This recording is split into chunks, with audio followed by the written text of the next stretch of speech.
Sezona je ambrozije. U Beogradu je koncentracija polena u vazduhu 10 puta viša od dozvoljene. Nekada je na ovaj korov bio alergičan svaki 10. stanovnik naše zemlje. Sada se ta brojka povećava jer nadležne službe ne rade na suzbijanju ambrozije. I to toliko da je na jednoj opštini u Beogradu ona i zasejana pri uređivanju šetališta. Loša vest za sve koji se bore sa alergijom jeste da tegobe neće biti blaže sredinom septembra. Prema grčkoj mitologiji, ambrozija je donosila besmrtnost bogovima sa Olimpa. Danas je u određenoj meri i sama postala besmrtna kao korov koji je nemoguće uništiti. U Beogradu, umesto da se sprovode mere za njeno suzbijanje, ponegde se i zasejava. Duž šetalište Lazaro Cardenasa mi smo zaista uživali u zelenilu i nismo imali nikada do sada problem sa ambrozijom. Međutim, u toku rekonstrukcije šetališta nasuta je nova, sveža zemlja koja bi trebala da oplemeni ovo područje. Greškom je sa tom zemljom doneto i seme ambrozije. Trenutne količine polena ambrozije u vazduhu u Beogradu su oko 10 puta veće od dozvoljenih. Kako dišete ovih dana? Ja dobro, ali ćerka starija ima velikih problema.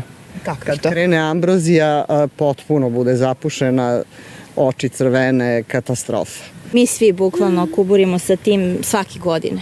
Svake godine kad je sezona alergija, mi smo u problemu.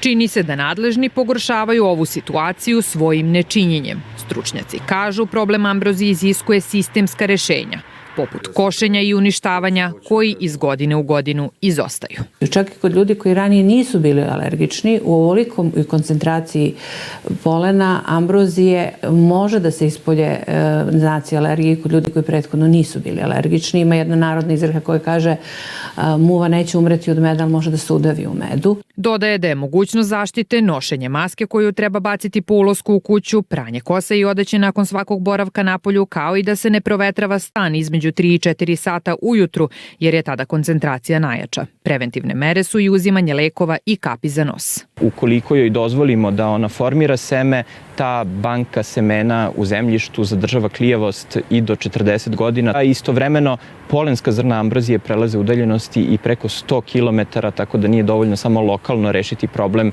već je neophodno imati organizovanu akciju na jednom širem prostoru. Stručnjaci kažu da joj za razvoj pogoduje miholjsko leto, a ako se topli dani nastave, muke sa alergijama bi mogle da potraju i do novembra.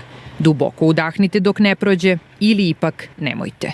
Ana Opačić, N1, Beograd.